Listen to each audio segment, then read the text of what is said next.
Kenapa saudara bisa berharap? Kenapa saudara layak untuk menerima kebaikan Tuhan?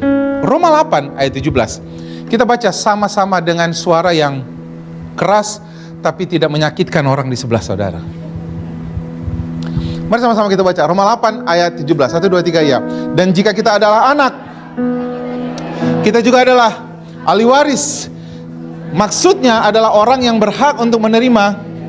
Stop sampai di sini. Perhatikan saudara, banyak kita yang menyadari bahwa kita adalah anak Allah. Sepakat gak dengan saya?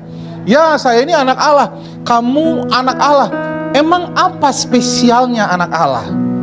Kalau kamu anak Allah, kamu adalah, come on, ahli waris. Sepakat dengan saya?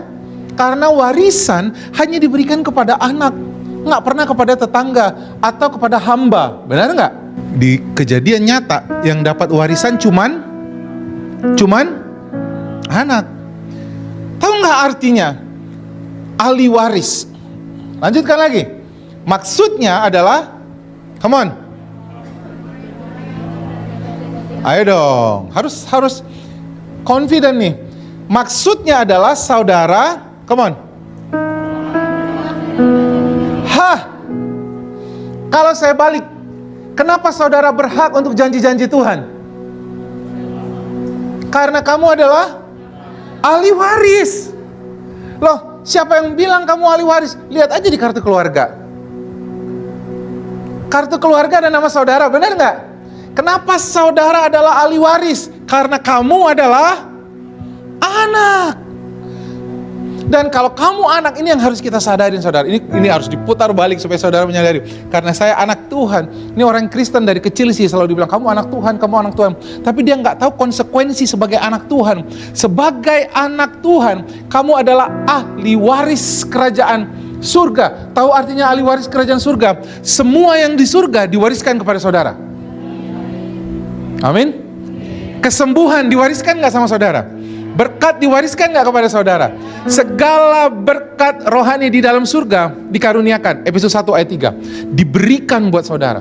Tapi sebagai ahli waris, warisan itu adalah, firman Tuhan bilang apa? Hakmu, bukan kewajiban. Artinya Tuhan mau nggak saudara menerima warisan masuk surga?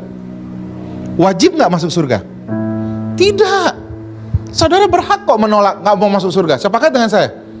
Dengan cara tidak mempercayai Tuhan Yesus sebagai Tuhan dan Juru Selamat. Ya, Tuhan sudah menyembuhkan saudara 2000 tahun yang lalu di kayu salib. Dia sudah menyembuhkan saudara. Tapi kesembuhan itu adalah hak, bukan kewajiban. Saudara tahu nggak kewajiban sama hak? Naik motor pakai helm itu hak atau kewajiban? Kewajiban. Kalau nggak dipakai helmnya ditangkap. Benar nggak? Itu adalah kewajiban. Hak itu saudara boleh gunakan atau tidak. Nah, banyak anak-anak Tuhan yang tidak menyadari, oh kalau begitu, kalau saya anak Tuhan, kenapa saya nggak sembuh? Karena kesembuhan, berkat, keselamatan, kasih karunia Tuhan itu adalah hakmu, bukan kewajibanmu. Dan kamu hanya bisa menerima semua kasih karunia ini, Roma 5 katakan, oleh iman. Beberapa waktu yang lalu saya khotbahkan sama saudara, sekalipun Tuhan Yesus muncul di sini, lalu saudara sakit, saudara bilang, saya sakit, coba sembuhkan saya. Tidak bisa terjadi kesembuhan kalau saudara tidak percaya. Ya saudara, Tuhan Yesus pergi ke pulang kampung. Lalu pada waktu dia pulang kampung, dia berkhotbah. Dan ketika dia berkhotbah, orang bilang begini, bukankah dia ini anak seorang tukang kayu? Kakak adiknya juga tinggal bersama-sama dengan kita. Lalu kata firman Tuhan, sedikit orang yang percaya kepada Tuhan Yesus. Tidak banyak, maaf, ayat itu bilang begini, tidak banyak yang percaya sama Tuhan Yesus. Mereka menolak Tuhan Yesus. Lalu ketika sudah selesai, Tuhan Yesus biasa menyembuhkan orang sakit. Alkitab bilang apa? Tidak banyak yang mengalami mujizat. Loh, kok bisa? Tuhan Yesus sendiri loh. Karena kesembuhan, kasih karunia hanya bisa diterima lewat iman saudara. Jadi itu bukan sesuatu yang saudara dapatkan otomatis, tidak. Nah, Saya mau kasih gambaran sama saudara. Berarti kalau Tuhan mewariskan sesuatu kepada saudara, saudara jadi punya harapan. Sepakat nggak dengan saya? Harapan timbul karena ada yang, come on, harapan timbul karena ada yang, ada 1260 janji firman Tuhan di Alkitab buat saudara.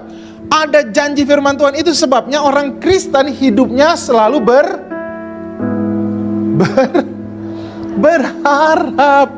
Karena ada yang berjanji, dan yang berjanji sama saudara itu setia terhadap kasihnya.